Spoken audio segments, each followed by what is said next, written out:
Présence de Dieu. La présence de Dieu est un moyen que Dieu lui-même a prescrit à Abraham pour sa perfection. Il faut donc se placer en cette sainte présence, avec douceur et sans effort ni contention. Le Dieu de la paix veut que toute chose se fasse en paix et par amour. Au ciel, nous penserons à Dieu sans interruption. Mais en ce monde, cela ne nous est pas possible. Distraits que nous sommes par nos occupations, les nécessités de notre corps, notre imagination. Il ne faut donc pas vouloir être des anges et des bienheureux avant le temps.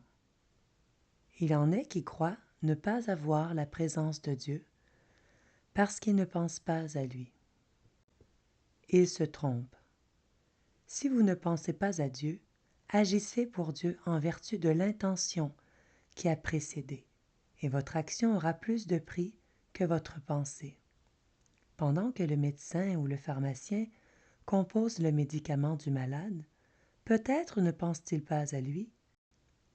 C'est pour lui pourtant qu'il agit. Son action est plus avantageuse et plus utile au malade que s'il n'était que dans son souvenir. Pendant que vous étudiez, lisez, mangez, parlez, vous ne pensez pas à Dieu, mais vous agissez pour lui. Cela suffit pour vous tranquilliser et vous faire mériter en toutes choses. Saint Paul ne dit pas de manger, de boire, d'agir avec la pensée de Dieu, mais avec l'intention de glorifier Dieu et de lui obéir, ce qui se fait par la direction d'intention au matin et par d'autres actes de religion. Usez fréquemment des oraisons jaculatoires dont nous avons parlé en traitant de l'oraison. Qu'elles ne soient pas forcées, qu'elles expriment le plus souvent votre confiance et votre amour. Si vous avez passé un temps considérable sans vous souvenir de Dieu et sans faire une aspiration vers lui, ne vous en troublez pas. Le serviteur a fait son devoir et avec mérite quand il a fait la volonté de son maître, bien qu'il n'ait pas pensé à lui.